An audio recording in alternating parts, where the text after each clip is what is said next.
Banjir yang melanda Serdang Bedagai, Sumatera Utara terus meluas. Akibatnya lebih dari 13.000 warga terdampak.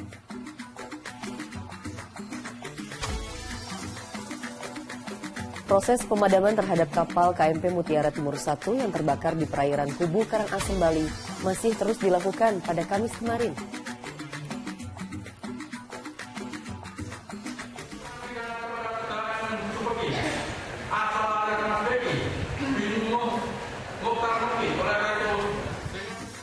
Pihak keluarga terdakwa berteriak histeris setelah Pengadilan Negeri Surabaya menjatuhkan vonis 7 tahun penjara kepada Mas Beci, terdakwa kasus kekerasan seksual terhadap santriwati.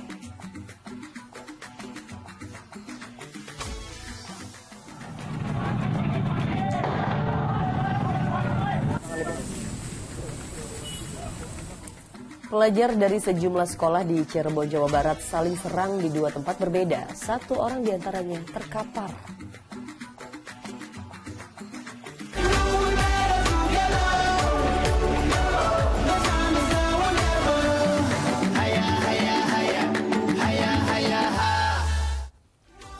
Halo, selamat pagi. Senang sekali saya Dani Maulana. Dan saya Pratiwi Kusuma kembali hadir menjumpai Anda dalam Fokus Pagi kali ini, edisi Jumat 18 November 2022. Ya pemirsa, dalam 1,5 jam ke depan kami hadir dengan rangkaian informasi dan peristiwa terbaru yang telah dihimpun tim redaksi kami hingga dini hari tadi. Langsung saja kita awali informasi di Fokus Pagi pemirsa. Ya, hujan yang mengguyur DKI Jakarta membuat sejumlah ruas jalan tergenang air dengan ketinggian yang bervariasi. Di Jalan Bangun Nusa Cengkareng ketinggian air mencapai 30 cm dan sementara itu di ruas Jalan Kamal Raya Kalideres ketinggian air mencapai 50 cm.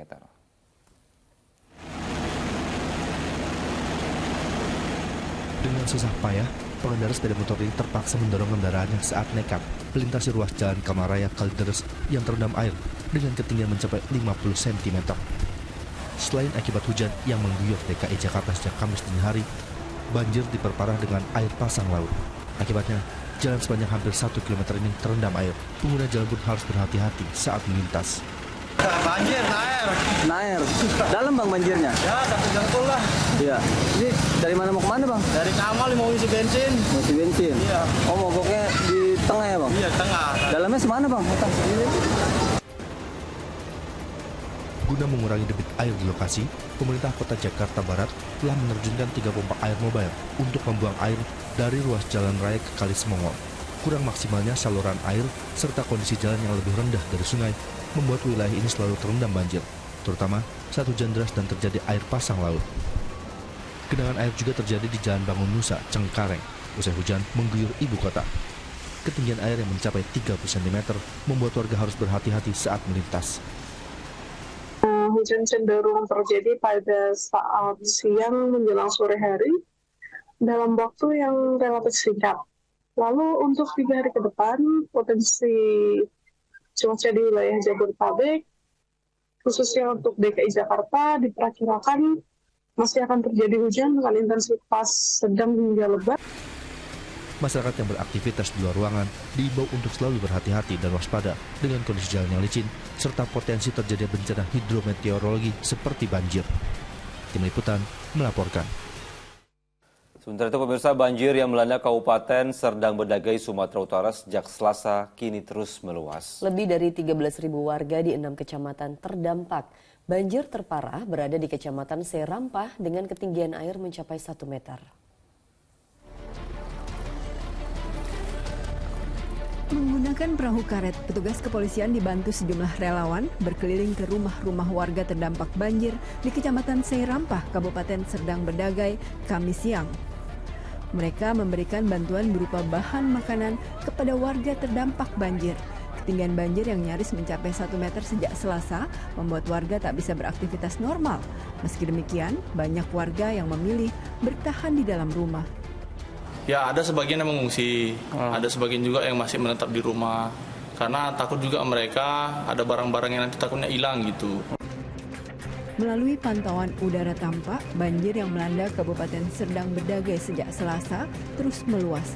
Tercatat 6 kecamatan terendam banjir dengan lebih 13.000 warga terdampak. Ada dalam Siul, Space, Rampah, Bamban, Tanjung Beringin, dan tebing tinggi. Nah, jadi dia sudah berdampak kepada 3.396 kakak dan 13.249 jiwa. Di Tulung Agung, Jawa Timur, banjir bandang yang sempat menerjang bangunan sekolah SMA Negeri 1 Kalidawir Rabu siang tak urung membuat para siswa panik sebab tiba-tiba air bercampur lumpur masuk ke ruang-ruang kelas mereka. Kegiatan belajar mengajar terpaksa dihentikan. Masuk jalan masuknya parkir, masuk ke ruangan, jadi air itu lewat, benar lewat, tidak ada salurannya. Ada 5 kelas yang terdampak, jadi yang kemasukan tuh 5 kelas. Kamis pagi, para siswa dan guru bergotong royong melakukan bersih-bersih kelas. Ditargetkan seluruh kelas bisa kembali bersih agar kegiatan belajar mengajar bisa kembali normal Jumat pagi. Tim Liputan Indosiar melaporkan. Ya, cuaca ekstrim yang terjadi di sejumlah kawasan telah merusak rumah dan menyebabkan pohon tumbang. Di Probolinggo, Jawa Timur, pohon besar tumbang menimpa bangunan dan juga kendaraan.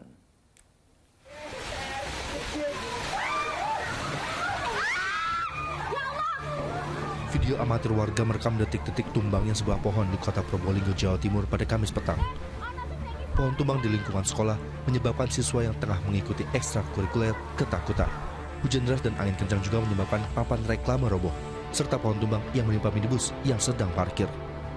Hujan cukup atau sangat deras disertai dengan angin yang kencang dan juga kilat juga. Kita monitor ada beberapa titik yang terjadi pohon tumbang. Nah, ini kita coba termasuk di tempat sini juga pohon tumbang, pohon bahkan sampai terangkat dengan akar-akarnya. Pohon randu yang sudah berusia puluhan tahun tumbang dan menimpa rumah milik Sulas, warga desa Jepang Rejo, Kabupaten Blora, Jawa Tengah. Diduga, pohon yang sudah lapuk itu tidak kuat menahan terjangan angin sehingga tumbang. Saat kejadian, pemilik rumah berada di luar sehingga tidak ada korban jiwa. Petugas BPBD Blora yang tiba di lokasi mengevakuasi pohon dengan cara dipotong. Warga bersama BPBD kemudian gotong royong menyingkirkan puing-puing.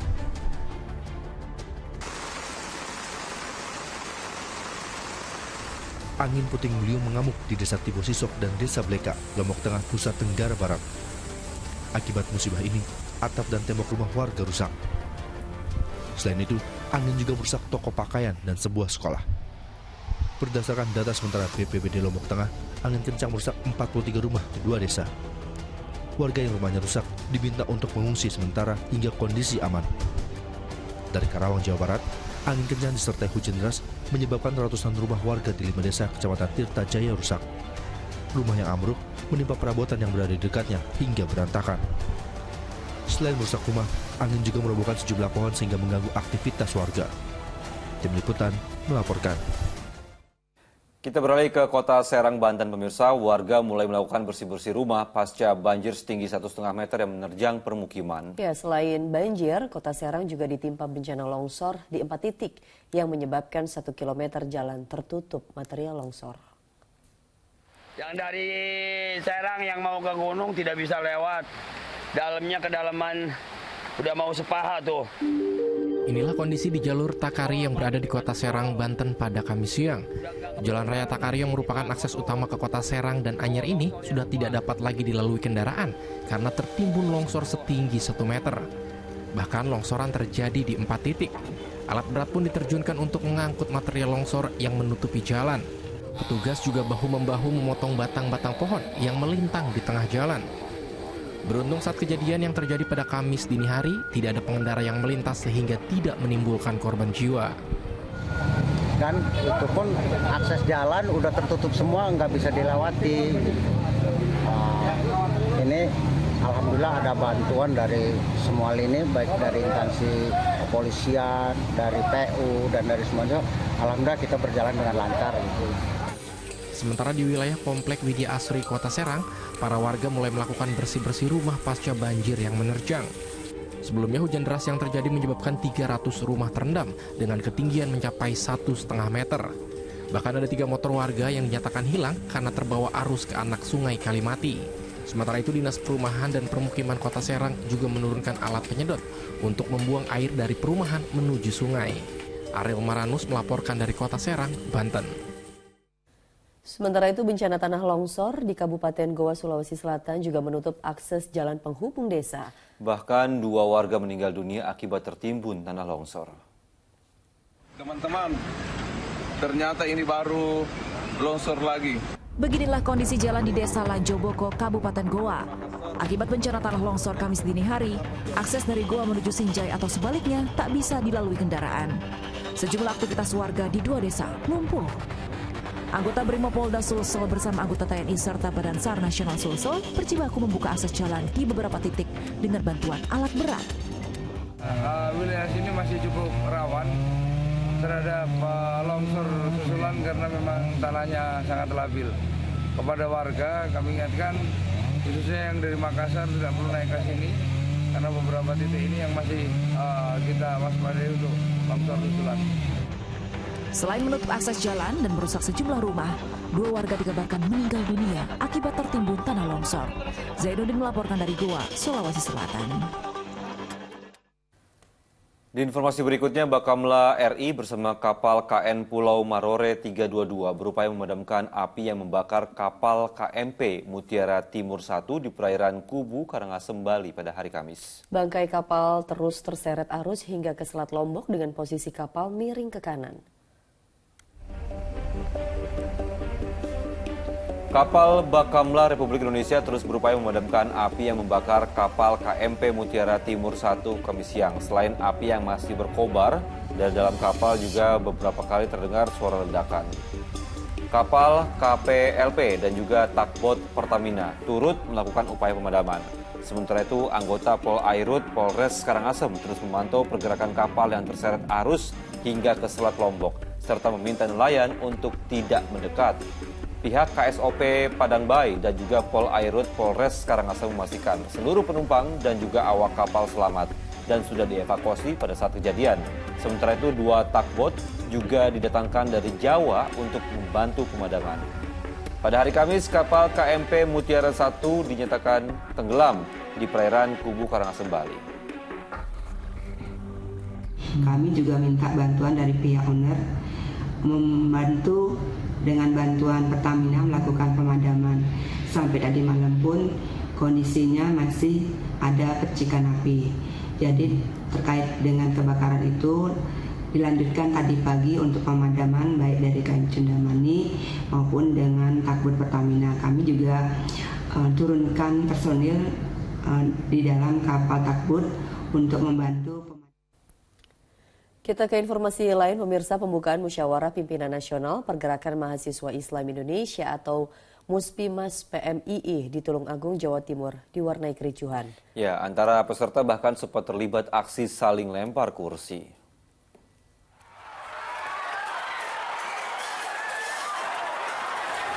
Para peserta Musyawarah Pimpinan Nasional Pergerakan Mahasiswa Islam Indonesia (PMII) langsung menyelamatkan diri saat terjadi keributan. Beberapa pejabat termasuk Wakil Ketua DPR RI Muhaimin Iskandar turut mengamankan diri. Kericuhan terjadi saat Wakil Menteri Agama Zainud Tauhid Saadi membacakan sambutan acara di kampus Universitas Negeri Said Ali Rahmatullah Tulungagung Kamis sore. Tiba-tiba di bagian kursi peserta sebelah kanan panggung terjadi aksi saling lempar kursi. Keributan terjadi saat sejumlah anggota PMII ingin bertemu Ketua Umum PB PMII terkait persoalan internal. Para aktivis sempat kembali memanas saat berusaha melakukan pengadangan rombongan Ketua PB PMII dan Muhaimin Iskandar. Tadi sempat kita klarifikasi sama adik-adik yang di Desa Timur, ya keinginannya pengen ketemu sama Ketua Umum PB PMII. Ya, jadi memang situasinya masih belum memungkinkan, ya belum dilakukan pembukaan Muspimas, ya kita reda dulu, kita amankan dulu, ya kita sama-sama jaga Kamtipmas yang baik, jangan ribut-ribut, jangan lempar-lempar kursi dan sebagainya. Kericuhan akhirnya dapat diredam oleh aparat kepolisian dan TNI. Pembukaan Muspinas akhirnya dilanjutkan dengan sambutan Muhaimin Iskandar dan seremonial pembukaan. Dago Sukendro melaporkan dari Tulungagung, Jawa Timur. Pemirsa, Pengadilan Negeri Surabaya menjatuhkan vonis 7 tahun penjara kepada terdakwa kasus kekerasan seksual terhadap santriwati MSAT alias Mas Beci. Tak terima terhadap putusan hakim, pihak keluarga dan pendukung terdakwa berteriak-teriak di ruang sidang hingga situasi sempat ricuh.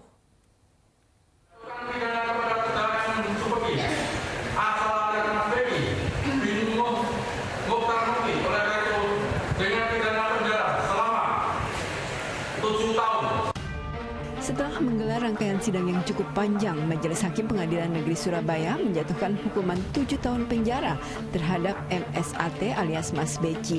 Vonis yang dijatuhkan terhadap terdakwa kasus kekerasan seksual terhadap santriwatinya ini lebih ringan dari tuntutan jaksa, yakni 16 tahun penjara. Namun situasi ruang sidang langsung ricuh karena pihak keluarga terdakwa kecewa.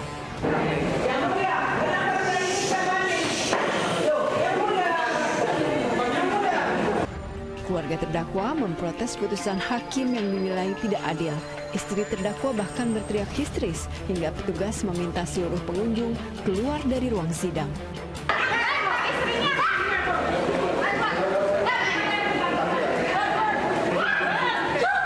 Terkait putusan hakim, pihak kuasa hukum terdakwa menyatakan akan berkoordinasi dengan terdakwa dan keluarga.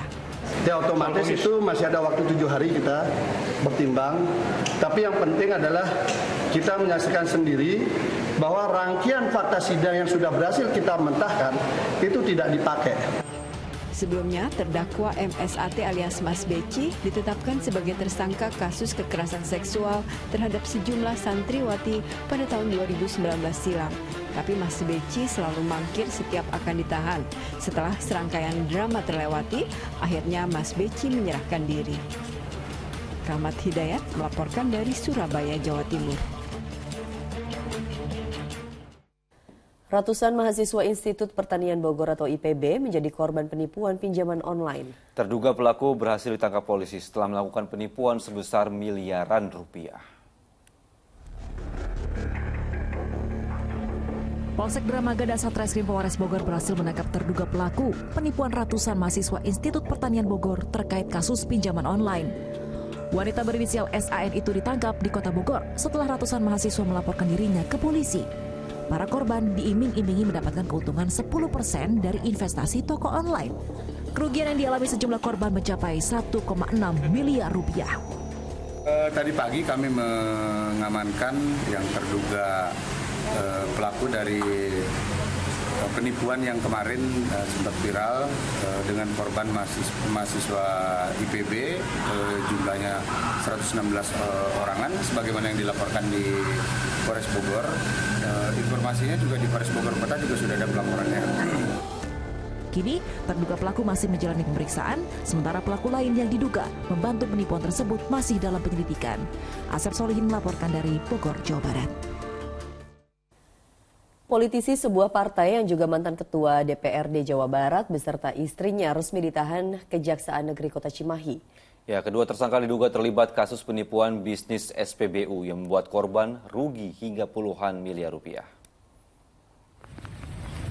IS dan istrinya resmi ditahan Kejaksaan Negeri Kota Cimahi, Jawa Barat dalam kasus penipuan bisnis stasiun pengisian bahan bakar umum atau SPBU di sejumlah wilayah di Jawa Barat. Kerugian yang dialami korban dalam kasus penipuan mencapai 77 miliar rupiah. Petugas telah menyita sejumlah barang, rumah, villa, hingga SPBU dari hasil tindak pidana. Setelah resmi ditahan, IS dititipkan di Rutan Kebonwaru. Sementara itu sang istri dititipkan di Lapas Sukamiskin sambil menunggu proses pelimpahan ke pengadilan hingga 20 hari ke depan. Untuk tahanan ini kita lakukan penahanan selama 20 hari terhitung dari hari ini. Barang bukti apa aja Bang yang dihadirkan? Oh, barang buktinya banyak Pak. Terkait barang bukti itu ada bukti-bukti surat, transport dan segala macam itu banyak Pak. Pemirsa, jajaran Polresta Denpasar akhirnya meringkus 2 pelaku pembunuhan di Denpasar, Bali. Petugas juga memastikan korban adalah seorang polisi anggota Baharkam yang sedang bertugas dalam pengamanan KTT G20.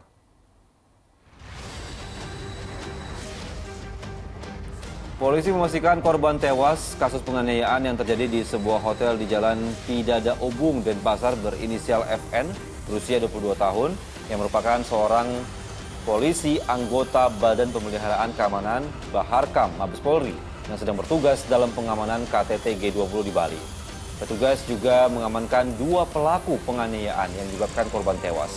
Kedua pelaku merupakan anak di bawah umur berinisial A, 15 tahun, dan juga F, 16 tahun.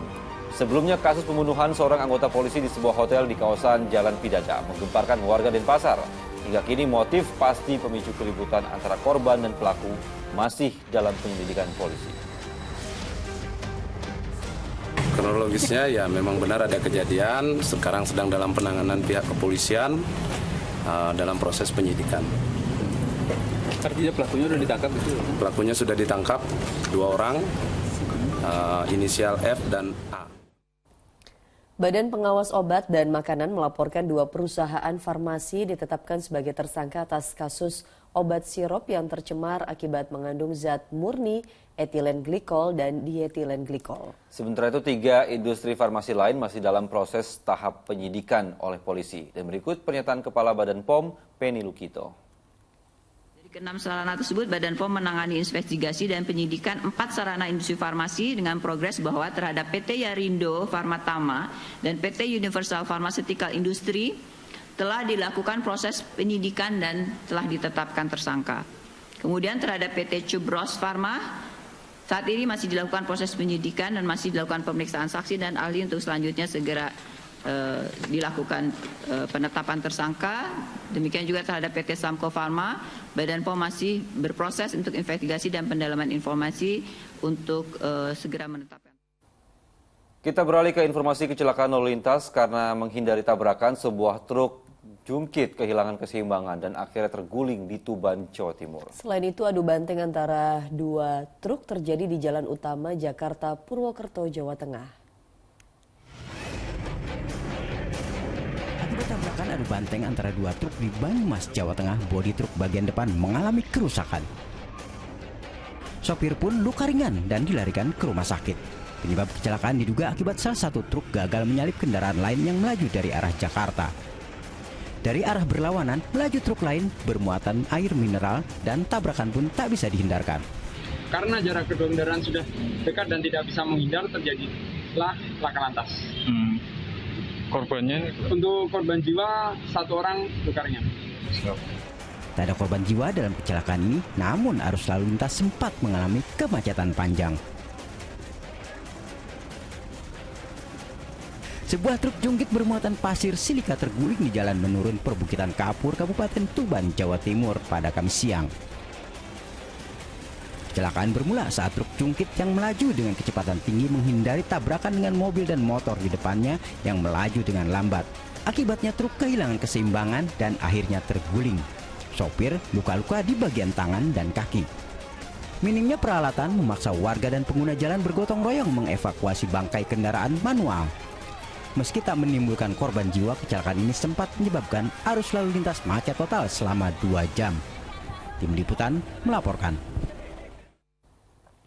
Di informasi lainnya, pemirsa, Presiden Joko Widodo dan Ibu Negara Iriana Joko Widodo bertolak menuju Bangkok, Thailand melalui Bandara Internasional I Gusti Ngurah Rai Bali pada Kamis siang. Presiden akan menghadiri rangkaian KTT APEC.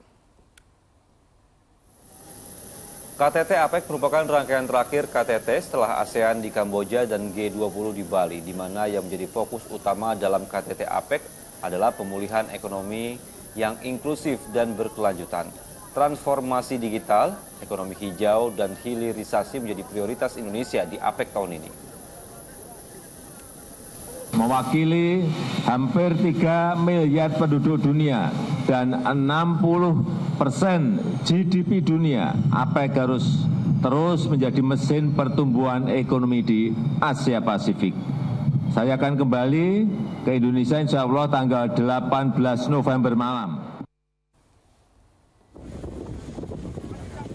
Presiden Republik Indonesia Joko Widodo beserta Ibu Iriana Joko Widodo tiba di Bandara Udara Suvarnabhumi, Bangkok, Thailand pada Kamis petang. Kedatangan Presiden Jokowi langsung disambut oleh Wakil Perdana Menteri Thailand, Wisano Kreangam beserta istri. Para pemimpin dunia sudah tiba di Thailand menjelang KTT APEC yang akan dimulai pada Jumat 18 November 2022.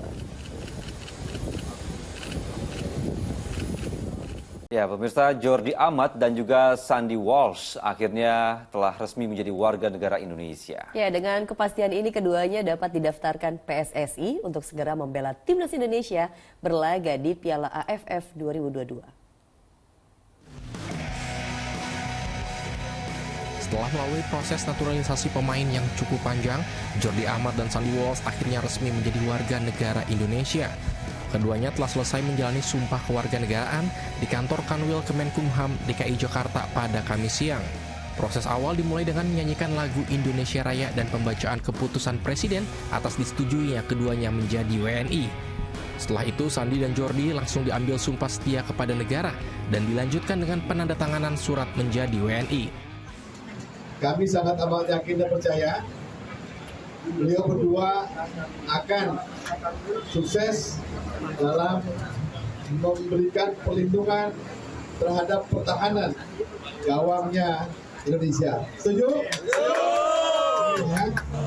Dengan rampungnya proses naturalisasi Jordi Amat dan Sandy Walsh, maka keduanya dapat didaftarkan PSSI untuk membela timnas Indonesia senior pada ajang Piala AFF 2022 yang akan berlangsung bulan Desember mendatang.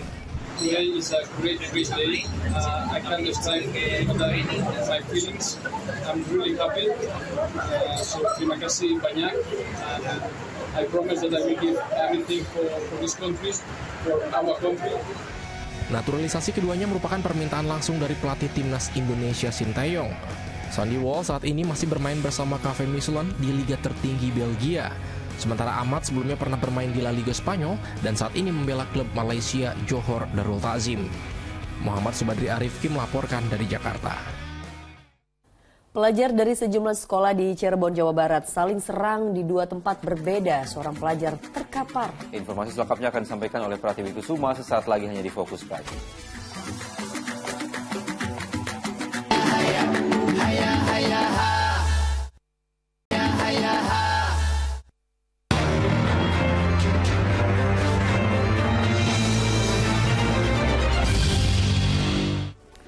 Anda kembali menyaksikan Fokus Pagi bersama saya Pratiwi Kusuma. Pemirsa, aparat kepolisian di Cimahi, Jawa Barat mengamankan belasan orang anggota geng motor yang diduga terlibat dalam kasus pembacokan terhadap seorang pelajar SMK hingga tangannya nyaris putus. Motif dari penganiayaan ini hanya karena masalah sepele lantaran anggota geng motor saling bertatapan dengan korban.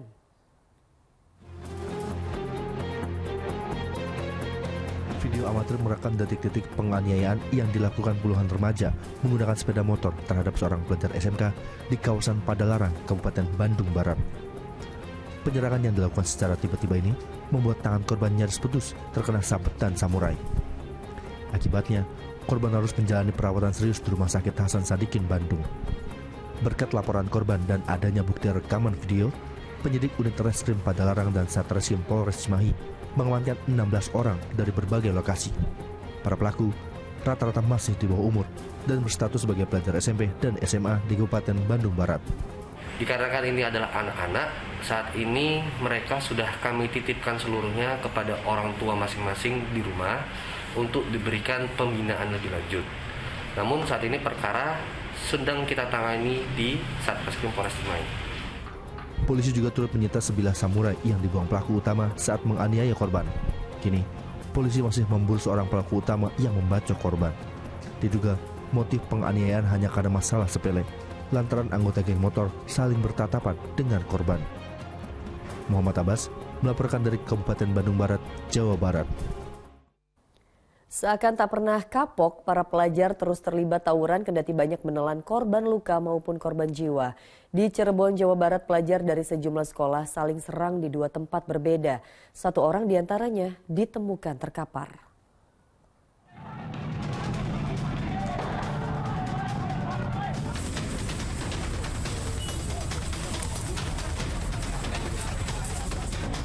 Pelajar bersepeda motor ini saling serang dengan pelajar lainnya dari sekolah berbeda di sekitar alun-alun Kebumen, Lemah Wungkuk, Kota Cirebon, Kamis sore. Mereka bersenjatakan batu dan kayu serta benda berbahaya lainnya. Selain di Jalan Kebumen, tawuran juga terjadi di Jalan Perjuangan, Kecamatan Kesambi. Pelajar dari sekolah berbeda saling serang. Salah satu di antaranya terkapar di jalan raya karena kecelakaan. Polisi yang melerai tawuran juga berhasil mengamankan 46 pelajar berikut 1 senjata tajam jenis celurit beserta sabuk dan 8 sepeda motor. Yang kita amankan sebanyak 46 pelajar dan pada saat di perjuangan kami juga bisa mengamankan 1 senjata tajam berupa celurit dan juga ada beberapa sepeda motor yang kami amankan. Polisi kemudian membawa puluhan pelajar ke Mapolres Cirebon Kota untuk pendataan dan pembinaan. Petugas segera memanggil orang tua dan pihak sekolah agar para pelajar tidak mengulangi tindakan tak terpuji itu. Maruli Habibi melaporkan dari Cirebon, Jawa Barat. Polisi melumpuhkan seorang pria yang nekat melakukan penusukan terhadap rekannya saat menginap di Wisma milik Polda Kalimantan Tengah. Belum diketahui motif penusukan itu lantaran pelaku tengah menjalani pemeriksaan.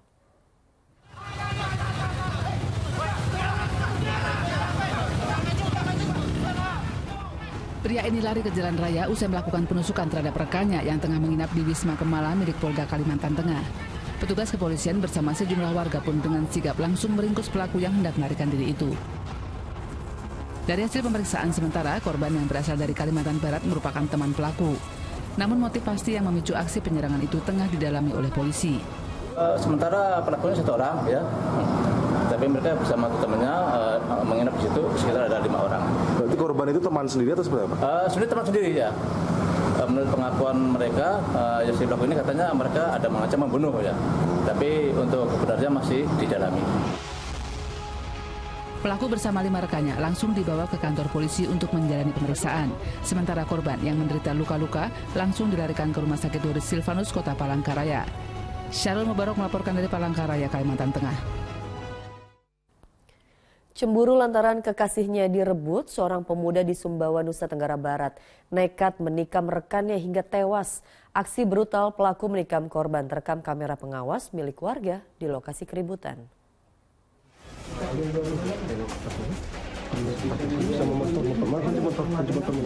Pemuda berinisial YF 25 tahun ini ditangkap polisi di tempat persembunyiannya di Dusun Batu Alang, Desa Lenseng, Kecamatan Moyo Hulu, Sumbawa, Rabu malam. Pemuda itu berusaha kabur usai menikam temannya sendiri menggunakan sebilah pisau hingga korban tewas akibat kehabisan darah. Pelaku menikam korban saat tengah duduk di atas motornya di pinggir jalan raya. Korban sempat lari menghindar ke dalam gang dan terus dikejar oleh pelaku. Namun aksinya terekam kamera pengawas milik warga hingga polisi dengan mudah mengidentifikasi pelaku. Pria itu mengaku marah dan cemburu pada korban lantaran nekat memacari kekasihnya meski sudah ia peringatkan melalui percakapan WhatsApp. Ada motif, kayaknya motif cemburu karena sempat kita lihat dari bukti yang kita sita, yaitu dari handphone kita temukan chatting ataupun percakapan antara pihak korban dan diduga tersangka. Akibat peristiwa tersebut, korban yang mengalami luka tusuk di bagian punggung, perut, dan pinggang akhirnya tewas saat tiba di rumah sakit. Polisi menyita ponsel milik korban dan sebuah pisau yang digunakan menikam korban sebagai barang bukti. Riyadi Suhir melaporkan dari Sumbawa, Nusa Tenggara Barat. Aparat kepolisian sektor Toili, Kabupaten Banggai, Sulawesi Tengah menggerebek sebuah pondok yang diduga menjadi tempat produksi minuman keras. Dalam penggerebekan, polisi menyita peralatan pembuatan minuman keras dan 200 liter minuman keras. Penggerebekan yang dilakukan Polsek Toili bermula dari laporan warga soal adanya pembuatan minuman keras jenis cap tikus di sebuah perkebunan Desa Samalora. Usai menerima laporan, polisi bersenjata lengkap langsung menuju lokasi.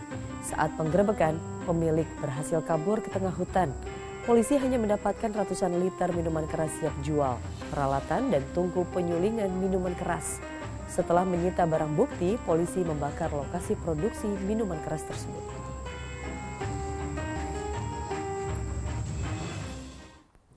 Seorang pria anggota aparatur sipil negara di Kota Bima, Nusa Tenggara Barat diringkus polisi karena kedapatan menyimpan 1 kilogram narkotika jenis sabu-sabu. Tersangka diduga kuat merupakan bagian dari jaringan sindikat pengedar narkotika lintas daerah yang selama ini memasok narkoba di wilayah Sumbawa dan juga Bima.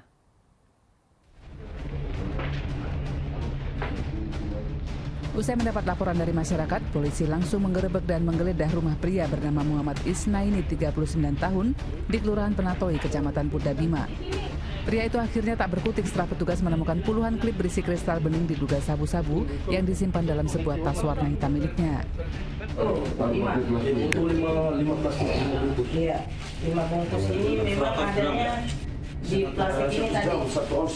Berapa satu bungkus besar, Mbak? 5 bungkus. Polisi pun membawa tersangka bersama barang bukti sekitar 1 kg sabu-sabu yang berhasil ditemukan di rumahnya itu. Tersangka mengaku sabu-sabu itu dibelinya seharga 750 juta rupiah dari seorang yang saat ini masih diburu polisi. Pria yang berprofesi sebagai aparatur sipil negara itu mengaku nekat mengedarkan narkotika karena tergiur keuntungan yang berlipat. 214 plastik klip berisi serbuk kristal yang diduga sabu, berat bersih keseluruhan tersebut 1.063,63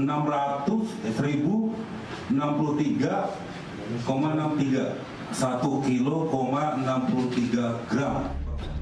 Atas perbuatannya, tersangka dijerat Undang-Undang tentang Narkotika dengan ancaman hukuman maksimal 20 tahun penjara. Riyadi Sulhi melaporkan dari Kota Bima, Nusa Tenggara Barat. Seorang pria paruh baya tercebur ke dalam aliran kali Kanal Banjir Barat, Gambir, Jakarta pada Kamis malam. Diduga korban tengah dalam kondisi mabuk hingga tak mampu mengontrol keseimbangan saat berdiri di atas jembatan. Tim rescue dari petugas penanggulangan kebakaran dan penyelamatan diterjunkan ke lokasi menyusul dilaporkannya seorang pria yang terjebur ke dalam aliran kali Kanal Banjir Barat, Duri Pulau Gambir. Menggunakan 2 perahu karet, petugas langsung melakukan pencarian dari titik jatuhnya korban hingga radius 200 meter ke arah Season City. Korban diketahui bernama Aprianto, 55 tahun, terjebur ke dalam kali saat tengah buang air kecil dari atas jembatan rel kereta. Sebelumnya, sejumlah warga melihat korban berjalan sempoyongan di atas jembatan rel dari arah Grogol menuju Duri Pulau. Diduga, korban tengah dalam kondisi mabuk berat sehingga tak mampu mengontrol keseimbangan tubuhnya. Pak Prianto baru jalan dari Grogol kayaknya dia tuh. Terus di tengah-tengah dia berhenti tengah jembatan. Kencing, jalan sempoyongan gitu Pak. Terus kepleset, kepalanya kebentuk jembatan dan langsung dia ke bawah. Sampai sekarang mayatnya belum ditemukan. Selain derasnya arus, kondisi lokasi yang minim penerangan menyulitkan petugas dalam melakukan pencarian. Menurut informasi warga sekitar, yang bersangkutan itu merupakan petugas kebersihan ya. Beliau mengambil sampah-sampah plastik dan kemudian sedang melintas Pak. Sedang melintas dari arah Jakarta Barat kemudian ke arah utara dan kemudian tersandung sampai kemudian terbentur besi dan akhirnya tenggelam. Pencarian korban akan kembali dilakukan pada Jumat pagi dengan mengerahkan personel dan peralatan tambahan. Tuan Vito Samarta melaporkan dari Jakarta. Seorang remaja penyandang disabilitas diduga dibuang di pinggir jalan raya di Mojokerto, Jawa Timur. Penyandang disabilitas tersebut diturunkan bersama kantong plastik berisi popok dan pakaian dari sebuah taksi daring. Seperti inilah kondisi remaja yang diketahui mengalami keterbelakangan mental dan fisik saat berada di rumah Mujiati, warga Sidomulyo, Kabupaten Mojokerto, Jawa Timur pada Kamis siang. Sudah sepekan remaja penyandang disabilitas ini dirawat. Karena berkebutuhan khusus, remaja yang diperkirakan berusia 18 tahun tersebut tak bisa berbicara dengan jelas sehingga sulit diajak berkomunikasi. Penyandang disabilitas tanpa identitas itu ditemukan di pinggir jalan raya Mojosari, Mojokerto. Saat itu ada sebuah mobil yang tiba-tiba berhenti. Pengemudi lalu menurunkan korban beserta kantong plastik berisi pakaian dan popok. Ciri-ciri atau plat nomor atau jenis orang sementara belum tahu. Tapi tidak lanjut sementara nanti supaya kita menyelidikkan kalau memang itu ditelantarkan. Usai dilaporkan ke perangkat desa, remaja berkebutuhan khusus tersebut akhirnya dievakuasi ke Dinas Sosial Kabupaten Mojokerto untuk mendapatkan perawatan yang layak. Diak Eko Purwoto melaporkan dari Mojokerto, Jawa Timur. Kawanan begal di Bogor, Jawa Barat merampas sepeda motor milik pengendara setelah korban mendapat sabetan senjata tajam. Informasi selengkapnya akan disampaikan oleh Dani Maulana usai jeda.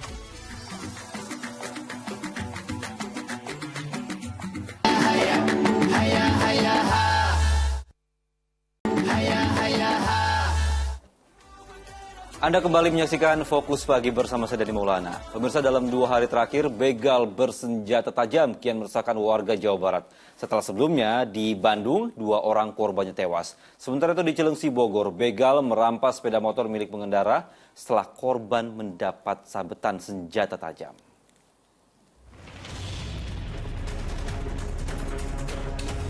Kawanan begal bersenjata tajam ini langsung merampas sepeda motor korbannya. Mereka berjumlah 4 orang, berhasil membawa kabur sepeda motor setelah mengancam dan melukai korbannya dengan senjata tajam.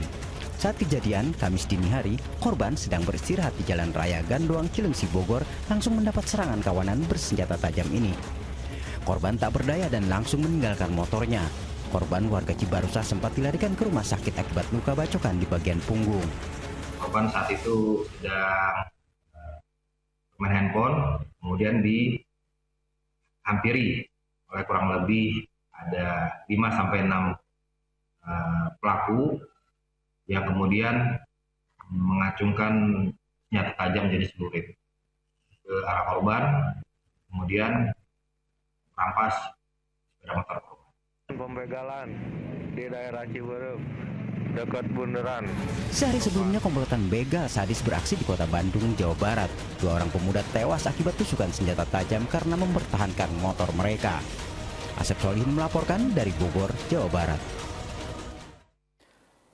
Nekat menerobos perlintasan kereta tanpa palang pintu di kawasan Cengkareng, Jakarta Barat, sebuah mobil sedan ringsek ditabrak kereta komuter lain.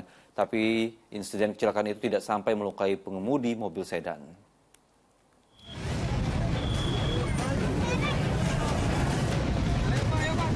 Warga berkerumun di sekitar perlintasan kereta tanpa palang pintu di kawasan Kelingkit, Cengkareng, Jakarta Barat, Kamis siang. Di tempat itu, sebuah mobil sedan yang menerobos perlintasan baru saja tersambar kereta komuter lain yang melintas cepat.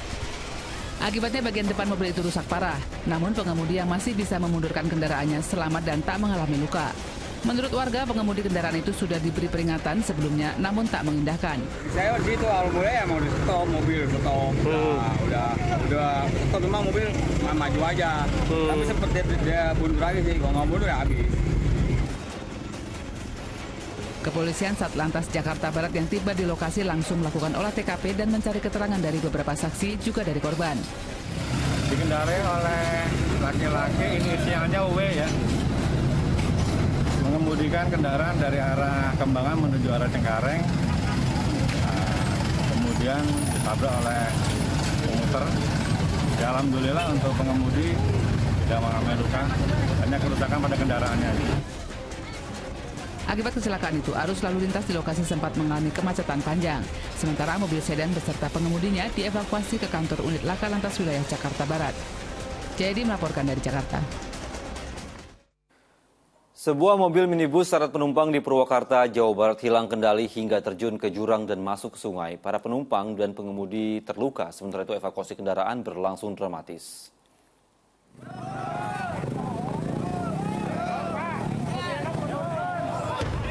Polisi dan warga berupaya menolong sopir dan penumpang menyusul kecelakaan tunggal minibus yang masuk ke sungai setelah kendaraan terjun ke jurang sedalam 15 meter. Kejadian di kawasan Jalan Pemuda Pesawahan, Purwakarta, Kamis sore menimpa kendaraan berpenumpang 8 orang. Penumpang dan sopir selamat, hanya menderita luka-luka. Diduga minibus yang melaju kencang hilang kendali hingga terjun ke jurang dan berakhir di aliran sungai. Tuh mobil tuh kenceng ya. Nah, dari situ tuh ambil kanan terus ngerem gitu, langsung jatuh ke bawah itu. Dia ngangkut apaan sih mobilnya? Itu ngangkut anak-anak, ada 8 orang, sekitar 8 orangan. Evakuasi sempat terkendala medan hingga warga bersama petugas berupaya mengangkat mobil dengan alat seadanya. Kemudian kendaraan berhasil dievakuasi dengan mobil derek. Zainal Arifin melaporkan dari Purwakarta, Jawa Barat. Pemirsa, intensitas curah hujan yang tinggi membuat pohon kelapa di Padang, Sumatera Barat tumbang dan menimpa jembatan. Sementara itu di Jakarta, 2 mobil yang tengah melintas tertimpa pohon besar.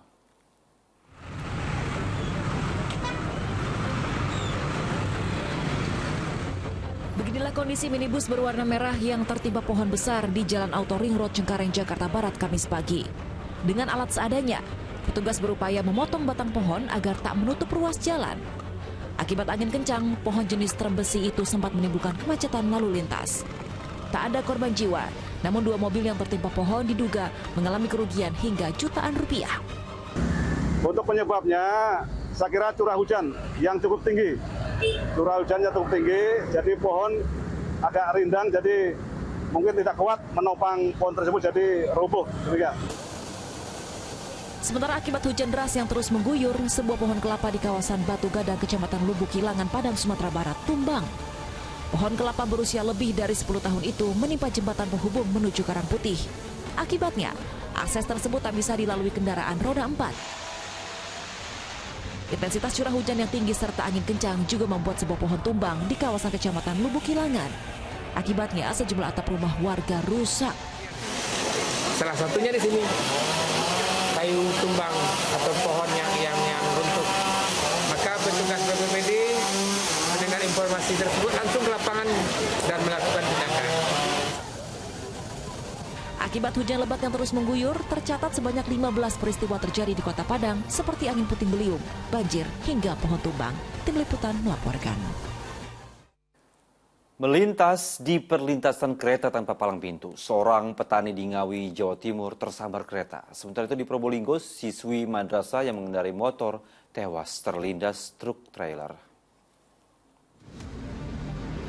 Kamera pengawas ini merekam ketika truk trailer mendahului sebuah sepeda motor yang dikendarai seorang siswi madrasah di kawasan Kedupok, Kota Probolinggo pada Kamis pagi. Tanpa disadari, sang sopir truk telah melindas pengemudi motor berusia 16 tahun itu. Sopir truk baru tersadar setelah pengendara lain memberhentikannya. Akibatnya korban tewas di lokasi kejadian.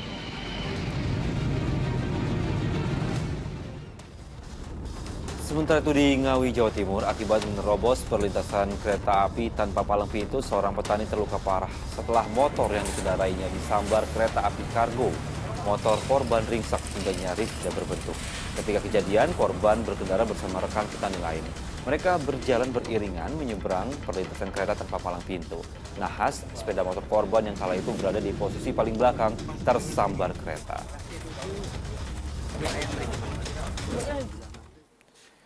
Pemirsa, banjir merendam 2 desa di Bengkulu menyusul cuaca buruk melanda wilayah itu. Selain memutus akses jalan dan merusak perabotan rumah, kegiatan warga juga lumpuh. Aliran air menggenangi ruangan di salah satu rumah warga. Banjir yang merendam 2 desa di 2 kecamatan di Bengkulu. Warga pasrah saat banjir menggerus permukiman mereka. Bahkan sebagian perabotan dan juga barang berharga mereka ikut terendam. Banjir memutus akses jalan hingga kegiatan warga lumpuh.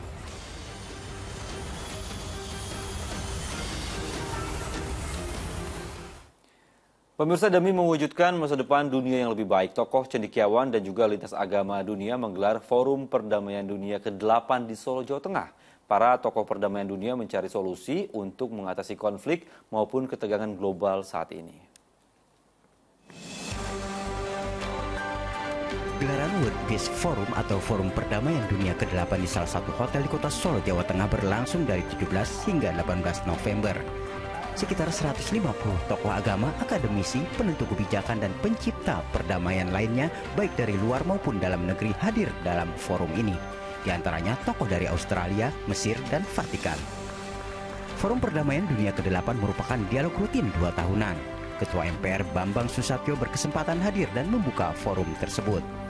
Ia berharap forum menjadi penyejuk di tengah tingginya ketegangan global dan konflik antar negara seperti perang, demi mewujudkan masa depan dunia yang lebih baik. Perang tidak pernah membawa manfaat, justru membawa banyak kerugian.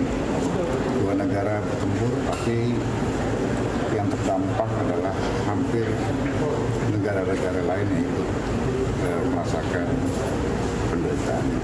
Ketua Forum Perdamaian Dunia Din Samsudin menegaskan dunia mengalami kerusakan cukup serius. Bukan hanya perang, juga krisis di berbagai bidang.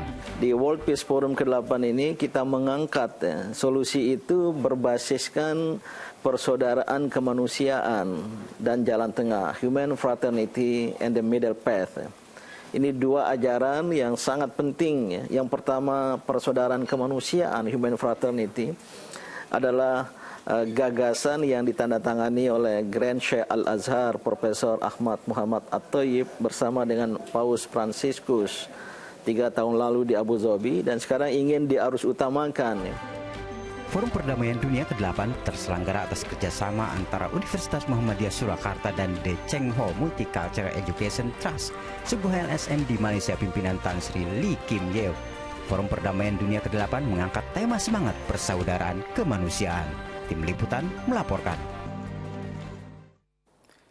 Ya, kita jeda sejenak pemirsa. Fokus Pagi akan hadir kembali dengan sejumlah informasi lainnya. Di antaranya adalah karena tidak hanya pemain dan supporter, tim News Indosiar juga telah berada di Doha, Qatar dan siap melaporkan ajang sepak bola terbesar di dunia. Fokus Pagi segera kembali.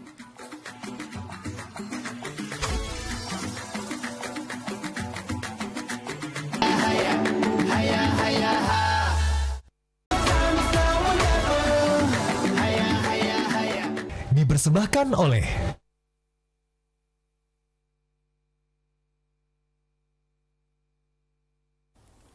Anda kembali menyaksikan Fokus Pagi bersama saya Dani Maulana. Dan saya Pratiwi Kusuma. Kita lanjutkan informasi di Fokus Pagi hari ini pemirsa.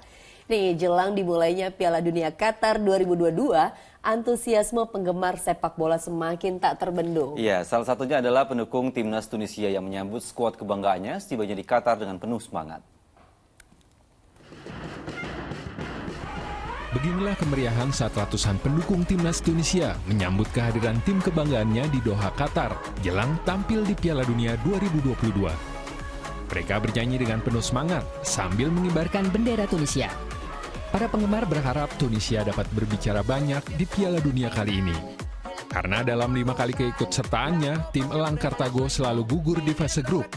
Bahkan hanya dapat memetik 2 kemenangan, yakni melawan Meksiko di Piala Dunia 1978 dan kontra Panama di Piala Dunia Rusia 2018.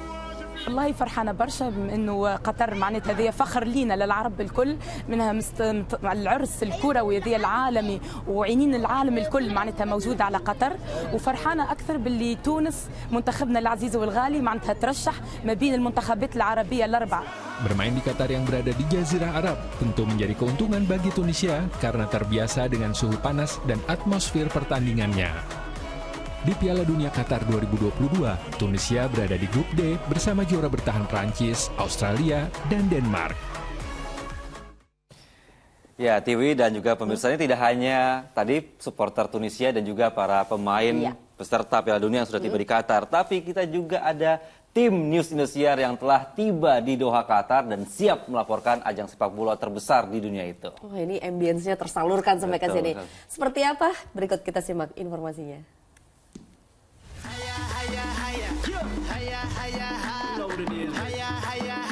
Piala Dunia 2022 Qatar tinggal menghitung hari. Tim Indosiar yang bertugas bersiap menuju Doha, Qatar untuk meliput perhelatan 4 tahun sekali itu.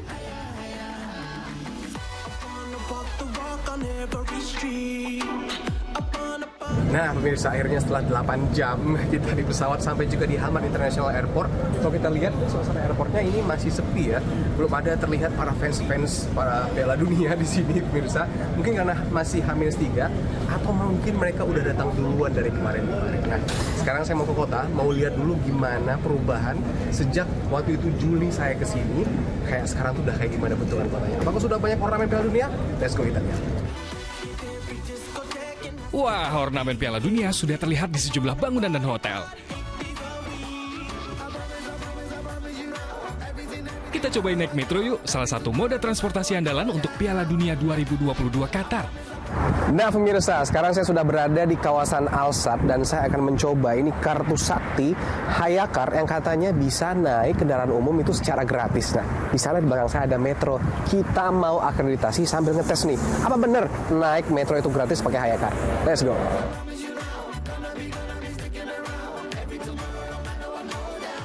Wih, canggih. Metro yang dibangun khusus untuk Piala Dunia ini mirip MRT ya.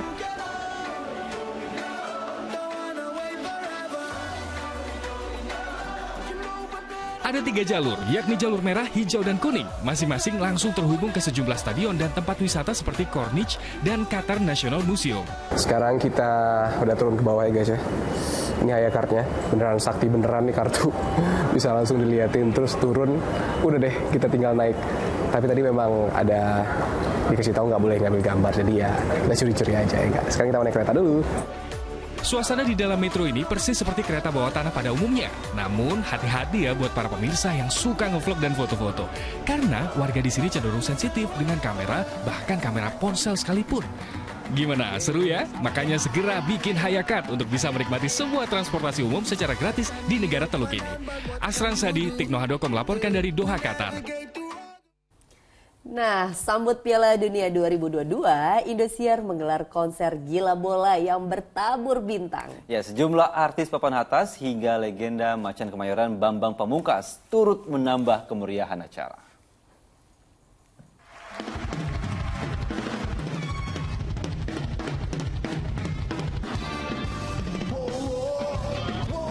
Konser gila bola di televisi Indosiar menyuguhkan kemeriahan dengan bertabur bintang.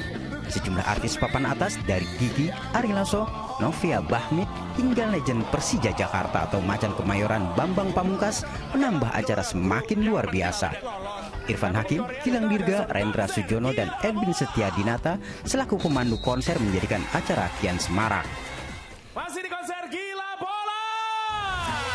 Dalam menyambut Piala Dunia, Gigi dan Novia Bahmit mengaku tak sabar dengan perhelatan pertandingan bola terbesar di dunia tersebut. Bahkan mereka sudah meramalkan tim jagoannya yang akan berlaga hingga final dan juara. Dari dulu Inggris sama Spanyol. Inggris Spanyol. Dari dulu nggak berubah-ubah. Oke, Three Lions banyak yang prediksi cuma jadi juara grup. Hah? Cuma jadi juara grup. Salah satu yang prediksi tadi ini. Iya, emang juara grup. Yang penting tapi ada lolos, tapi nggak akan jauh sampai. Iya. Bener sih, emang gue juga mikir seperti itu. Kang, kalau dari grup neraka nih katanya. Nah, grup panas ya, ada Portugal, Uruguay, Korea. Iya. Portugal sama Uruguay kali ya. Yang rada Portugal, Uruguay ya. Rada gawat. Ya, betul. Favoritnya siapa dari nih? dulu Belanda. Oke, satu tim nih. Ada temennya gua nih. Kalau Mas Dewa. Mas Bijana. Apa ya? Bali United. Ya udah Brasil aja, kasihan. Brasil ya? Oke. Pastinya senang banget ya karena World Cup akan ada lagi di tahun ini. Jadi nggak sabar sih menunggu 32 tim ini bermain lagi. Kamu punya tim jagoan nggak sih? Tim jagoan apa ya? Tim negara. Negara. Prancis. Ya. Kenapa tuh milih Prancis? I don't know. Mungkin karena semalam aku baru aja mimpi ya. Kalau Prancis kayaknya bakalan maju. I don't know. Pemain favorit punya ada? Mbappe and Karim Benzema. Konser gila bola bertabur bintang ini salah satu program luar biasa menyambut laga Piala Dunia Qatar 2022. Indosiar sebagai salah satu televisi di bawah naungan SCM yang menyiarkan langsung ajang 4 tahunan sekali itu juga telah menyiapkan deretan program luar biasa lainnya yang memeriahkan acara tersebut. Bahkan tak hanya penampilan konser bertabur bintang, dalam konser gila bola juga terdapat laporan langsung dari tim liputan SCM yang berada di Qatar. Teatrika Putri Herman Rase melaporkan dari Jakarta.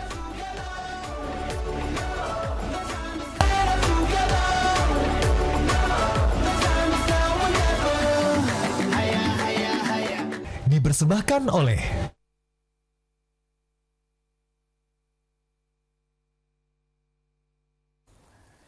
Yes, pemirsa, kemeriahan Piala Dunia semakin dekat. Tinggal sekarang tanggal berapa? Tanggal 18, 2 hari lagi. Tanggal 20 November, pemirsa, sudah dimulai Piala Dunia 2022 Qatar. Nanti akan tayangkan di seluruh televisi di SCM Group, termasuk Indosiar. Dan juga pastikan pemirsa sudah punya set-top box untuk bisa nonton Piala Dunia yang secara bersih dan jernih. Iya, supaya nontonnya tuh lebih mantap gitu tuh, ya tentu kan. saja. Kita beralih ke informasi lain, pemirsa. Ini Sekretaris Kabinet Republik Indonesia Pramono Anung memastikan pengadangan mobil Jokowi oleh seorang wanita di Bali karena ia ingin bersalaman dengan Presiden. Ya, karena warga itu tidak mau melepaskan salaman, akhirnya Presiden meminta tolong kepada Pas Pampres.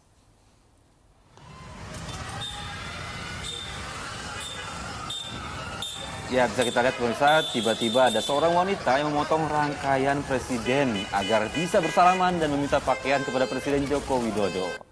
Kejadian ini menghebohkan masyarakat luas dan juga di jagat maya. Tapi ketika bersalaman, tangan perempuan itu terus memegang erat tangan presiden, sehingga presiden pun meminta bantuan kepada Pas Pampres. Sekretaris Kabinet Republik Indonesia Pramono Anung melalui pesan video pada hari Kamis menyebutkan peristiwa pengadangan bermula ketika rangkaian kendaraan presiden tengah dalam perjalanan pada hari Kamis pagi di Kabupaten Badung, Bali.